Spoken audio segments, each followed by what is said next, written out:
ओम शांति। आइए आज हम 16 अप्रैल की मुरली सुनेंगे।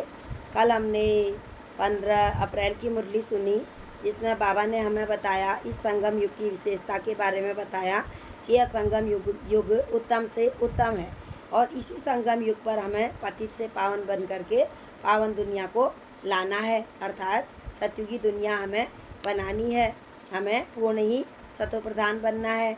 फिर बाबा ने कहा कि आने वाला समय जो है बहुत ही दर्दनाक होने वाला है। जो सीन हमें दिखाई देगा, विनाश का सीन, बाबा ने कहा वह बहुत ही भयानक होगा। आत्माओं को काफ़ी कष्ट होगा, क्योंकि कर्म भोग चुकतू करना है। तो बाबा ने कहा उसके लिए तुम्हें कौन सी जो तुम में धारणा अभी से रहेगी, कौन सी वो धारणा है जिससे कि तुम इस सीन को आसानी से देख सकोगे।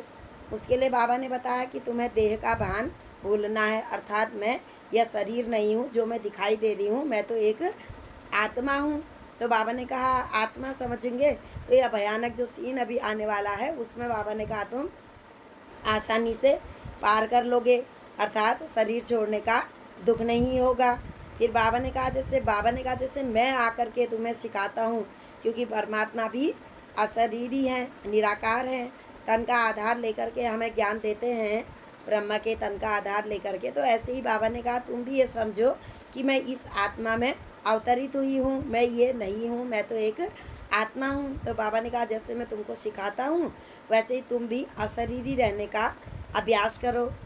अपने से स्वयं ही बातें करो कि ओहो मैं कितनी भाग्यशाली हूँ, इस समय भगवान मेरी सर्विस में आए हुए हैं, बाबा मुझे बेहद का वर्षा दे रहे हैं, घर बैठे ही मुझे पढ़ा रहे हैं और मुझे सत्य की दुनिया में महाराजा महारानी बना रहे हैं।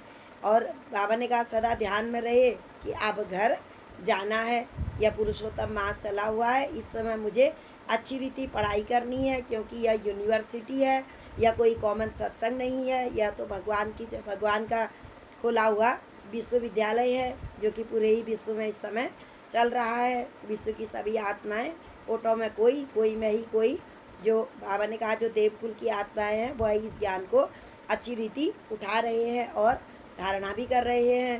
बाबा ने कहा सर्विस करो, अगर सर्विस नहीं कर पा रहे हो तो इसका मतलब है धारणा नहीं हो रही है, श्रीमत पर पूरे नहीं चल रहे हैं, तो इसलिए भी हमारे द्वारा सर्विस नहीं हो रही है। इसलिए बाबा ने कहा अपना भाग्य बनाने के लिए, तो 21 जन्मों का अपना भाग्य बनाने के लिए सर्विस भी करनी जरूरी है। अर्थात हर एक आत्मा को मेरा सत्य परिचय देना बहुत ही ज़रूरी है। ये कल हमें बाबा ने 15 तारीख की मुरली में बताया। आइए आज हम 16 अप्रैल की मुरली सुनते हैं। तो आज की तारीख है 16/4/2024, प्रातः मुरली। ओम शांति। बाप दादा मधुबन। बाबा कह रहे हैं मीठे बच्चे तुम्हें सतो प्रधान बनना है, 16 कलाओं से हमें संपूर्ण बनना है। तो बाप को प्यार से याद करो, एक ही उपाय है। बाबा ने कहा यदि तुम्हें सतो प्रधान बनना है तो मुझे प्यार से याद करो।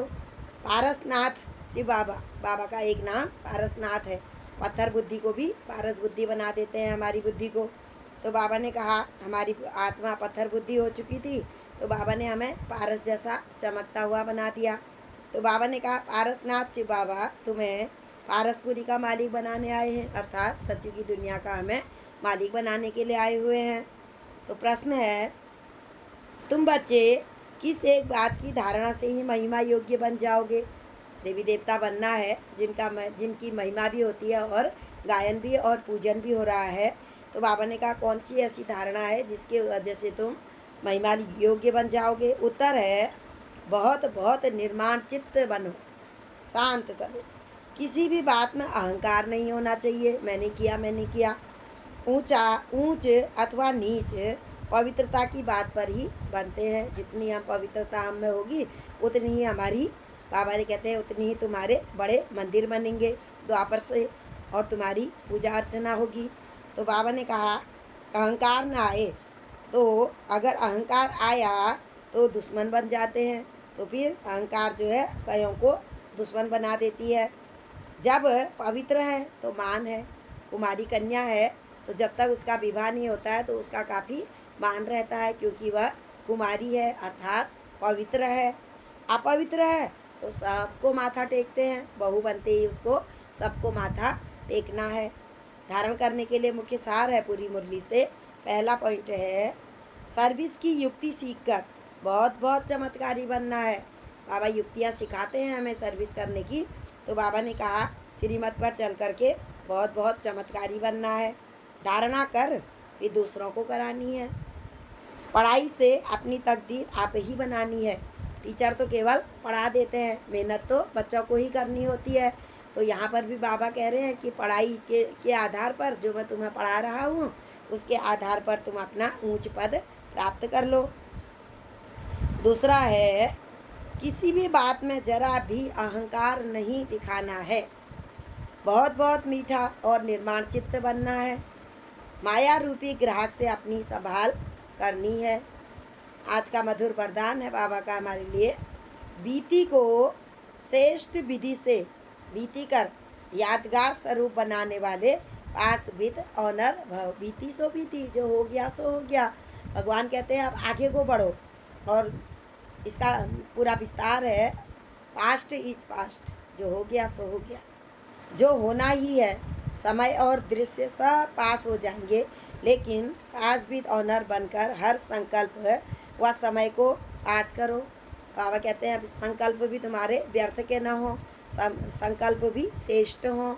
तो बाबा ने कहा पास विद ऑनर माने हमारे इस समय पढ़ाई के 4 सब्जेक्ट हैं, ज्ञान, योग और धारणा और सेवा। तो बाबा ने कहा चारों ही सब्जेक्टों में पास होना है तुम्हें। जैसे बच्चा कि एक सब्जेक्ट में भी यदि फेल हो गया तो फिर उसकी आगे की क्लास नहीं बढ़ती है।